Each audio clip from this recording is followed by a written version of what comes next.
China is a staunch upholder of cyberspace security, and we have been the biggest victim of cyberattacks. We have been firmly opposing and combating all forms of cyberattacks. Our position is clear and consistent. As for this case you mentioned, I believe this comes from the Australian Strategic Policy Institute. As we pointed out many times, this institute has long been receiving funding from the U.S. government and arms dealers. It has been hyping up or creating all kinds of anti-China topics. It has no reputation at all. A Chinese Foreign Ministry spokesman says it's being unfairly targeted. Frankly, what we're getting from the Chinese Ministry of Foreign Affairs, I believe, constitutes direct interference in Australian domestic politics, and they should leave the commentary to people like us rather than to sort of, traduce the reputation of my institute. We produce careful, fact-based research, and it's such effective research that I find Chinese refutation of it becoming rather ridiculous and just a little obsessive. It has been revealed the New South Wales government has been a major target of the cyber assault. The attacks have been focused on disrupting economic activity and gaining access to information.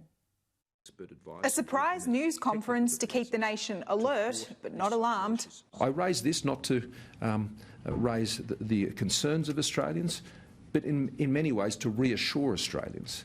The nation's governments and political parties, critical infrastructure, education and health services all hit recently as part of a malicious cyber attack. Australian organisations are currently being targeted by a sophisticated state-based cyber actor.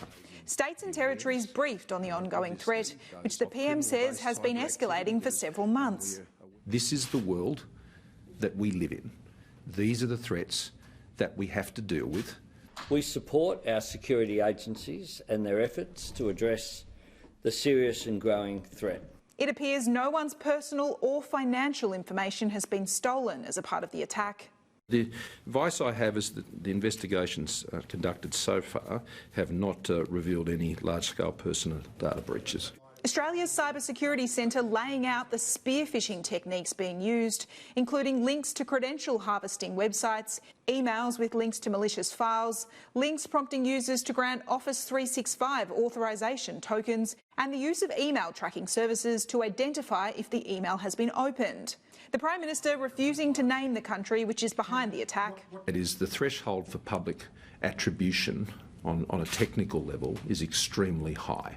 Crossbench Senator Rex Patrick says it looks like cyber warfare, urging the Prime Minister to be more upfront. What I simply can confirm is there are not a large number of state-based actors that can engage in this type of activity. Cybersecurity experts much more certain about the source. I'd be putting my money on China. Australian governments have been reluctant for years to call out the increasingly malicious cyber activities of countries like China. The Prime Minister says it's about raising awareness, but security experts say it's also a shot across the bow. I can't control what speculation others might engage in on this issue. It's also a call to arms for business to ensure their security systems are up to date.